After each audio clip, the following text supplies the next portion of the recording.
Breast milk is nature's perfect first food, packed with the exact nutrients your baby needs, easy to digest, and full of immune-boosting properties.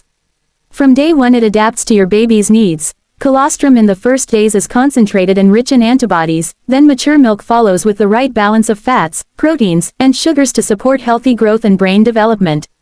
For babies, breastfeeding lowers the risk of infections like diarrhea, ear infections, and respiratory illnesses. It also reduces the chances of long-term problems such as asthma, obesity, and type 2 diabetes. For mothers, breastfeeding helps the uterus return to its pre-pregnancy size, lowers the risk of postpartum bleeding, and is linked to reduced risk of breast and ovarian cancer. It also builds a special emotional bond through skin-to-skin contact and frequent cuddling. Good breastfeeding starts with positioning and latch. Make sure your baby's mouth covers a large part of the areola, not just the nipple. Hold your baby close, with their nose aligned to your nipple, and support their neck and shoulders so they can tilt their head back slightly. You should feel a tugging but not pain. If it hurts, gently break the suction with your finger and try again. Feeding cues matter more than a strict schedule. Early signs of hunger include lip smacking, rooting, hands to mouth, and fussiness. Try to respond to these cues rather than waiting for intense crying. Newborns typically feed 8 to 12 times in 24 hours. Feeding on demand helps establish a good milk supply. Milk production works on supply and demand. The more your baby feeds, the more milk your body makes. Frequent nursing, proper latch, and complete emptying of the breast during feeds encourage a healthy supply. If you're separated from your baby, regular pumping can help maintain production. Aim to pump as often as your baby would normally feed. Common challenges are normal and solvable.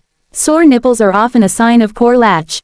Repositioning and getting help from a lactation consultant can usually fix this. Engorgement can happen when milk first comes in or if feeds are missed. Frequent nursing, warm compresses before feeding, and cold packs after can bring relief. If you notice a red, painful area on the breast with fever, seek medical advice promptly, as this could be mastitis.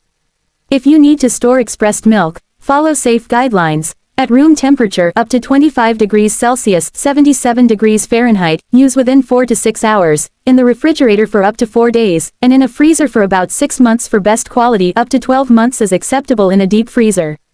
Always label milk with the date and use the oldest milk first. Thaw frozen milk in the refrigerator or under warm running water. Never refreeze thawed milk.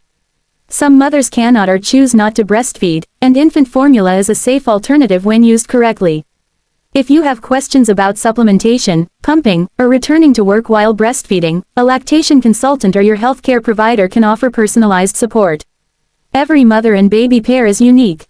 Trust your instincts, ask for help when you need it, and remember that fed is best, whether by breast, pumped milk, or formula.